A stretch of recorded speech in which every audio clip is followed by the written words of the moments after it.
Et bonjour donc à vous, Jean-Baptiste Lemoyne, Bonjour. merci d'être avec nous ce matin. On l'entendait dans le journal, un nouveau sommet européen va se tenir aujourd'hui, toujours en visioconférence. C'est le dernier en principe du genre. L'actualité principale, c'est le plan de relance, ce fameux plan de relance de 750 milliards. Mais il y a une autre actualité qui a débuté il y a quelques jours, le 15 juin, c'est l'ouverture, ou du moins l'entre-ouverture des frontières européennes. Est-ce qu'on va aller plus loin? À quel moment on pourra voyager en dehors de l'Union européenne? C'est prévu pour quand et où? Alors l'idée, c'est de pouvoir, à partir du 1er juillet, mettre justement sur la table une liste de pays à l'international d'où on pourra venir, où aller. Alors c'est un travail très intense qu'on fait entre Européens, parce que justement ce qu'on veut, c'est que ce soit coordonné. Ça va se faire progressivement et on va le faire à partir de données très objectives, épidémiologiques, comme le taux d'incidence. Et le travail se poursuit. Nos ambassadeurs se retrouvent cet après-midi. On va finaliser ça en milieu de semaine prochaine. Et donc l'idée, c'est d'avoir peut-être une première liste d'une cinquantaine de pays qui sont... je dirais, qui ont maîtrisé l'épidémie et pour lesquels eh bien, on ne met pas en jeu justement la sécurité sanitaire des Français et des Européens. Alors, pour nos téléspectateurs qui ont envie de franchir les frontières de la France cet été, pour être déjà très clair, est-ce que toutes les frontières de l'Union européenne sont ouvertes à partir du 1er juillet ?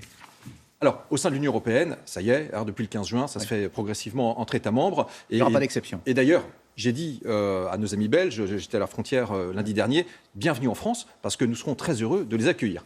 Maintenant, pour aller destination lointaine, je dois le dire aux Français, ça va prendre un peu plus de temps. Vous le voyez, ça va se faire progressivement. Tous les 15 jours, il y aura une actualisation de cette liste de pays qui ont maîtrisé l'épidémie.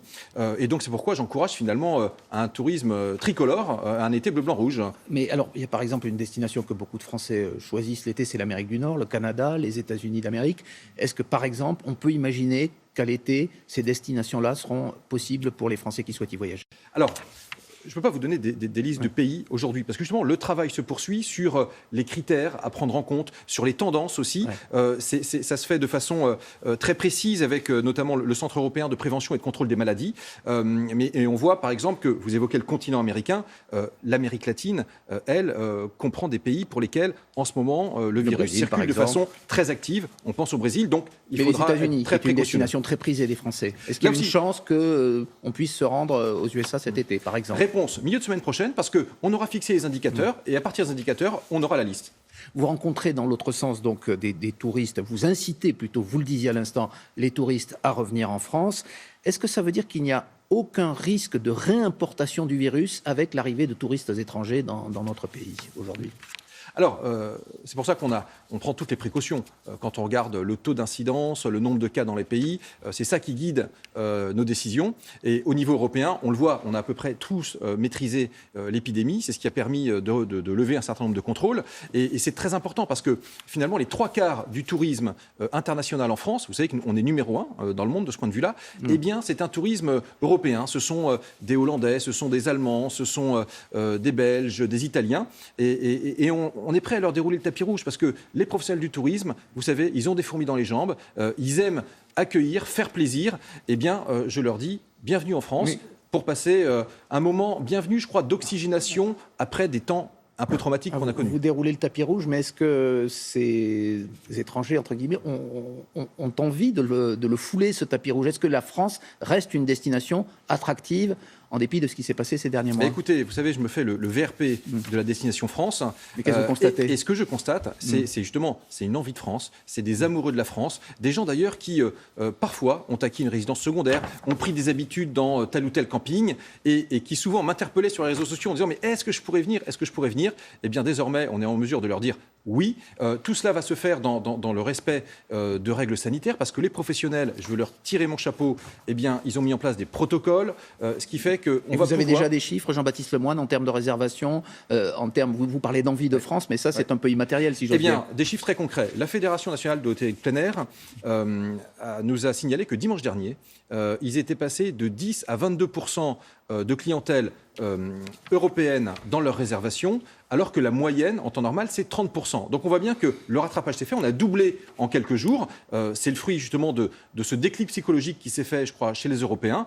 Et c'est heureux, parce que, par exemple, ce sont des clientèles qui dépensent pas mal d'argent sur nos territoires, et donc qui vont permettre de relancer cette machine. Vous savez, le tourisme, il a été touché de plein fouet, et les professionnels ont besoin que ça reparte. Certains disent que le climat social tendu, certaines images de violence ou angoisse d'abord, les scènes de guerre urbaine qu'on a pu voir à Dijon, ça peut freiner, comme vous dites, l'envie de France. C'est une réalité ?